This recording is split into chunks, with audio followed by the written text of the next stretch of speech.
Hi friends, ఇవాళ మన వీడియోలో ఖమ్మం పర్ణశాలకు వచ్చామన్నమాట. ఇగో ఇక్కడ కనపడుతున్నారు సీతారాముడు.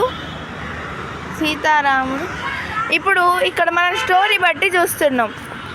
ఇక్కడ సీతాదేవి ఇట్లా చూపిస్తున్న విధం అచ్చం ఇక్కడ లేడి పిల్ల, మన కథలో చూసాంగా బంగారు లేడి పిల్ల అని. ఇగో అది బంగారు లేడి పిల్ల. ఇప్పుడు సీతాదేవి చూసి లక్ష్మణుని రాముణ్ణి పంపిస్తుందన్నమాట. ఇక్కడ లక్ష్మణదేవుడు ఉన్నాడు. ఇప్పుడు మన సీతాదేవి నుంచి రాముడు వెళ్ళిపోయాడు.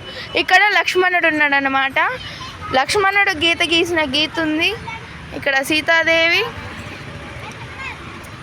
ఇంకో ఇక్కడ చూడండి, రావణాసుడు వేషంలో వచ్చాడు. ఇక్కడ సీతాదేవి ఇస్తుంది అనమాట. మనం చూస్తున్న విధంగా ఇక్కడ గీత కూడా ఉంది. మన స్టోరీ చూడండి. బయటికి రాగానే సీతాదేవిని ఎత్తుకుపోతున్నాడు రావణాసుడు.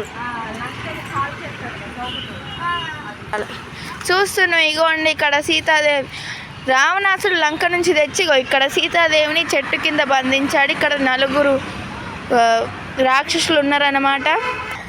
ఇక్కడ చూస్తున్నాం, ఈయన రావణాసురుడి పిల్లలు అనమాట.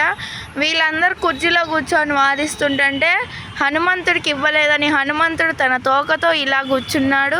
మన హనుమాన్ మూవీలో చూస్తే ఇప్పుడు అక్కడ తేజ సజ్జ ఎలా కూర్చుంటాడో ఇప్పుడు హనుమంతుడు కూడా ఇంతే కూర్చున్నాడు అనమాట. ఇక్కడ వీళ్ళు మాట్లాడుతున్నారు.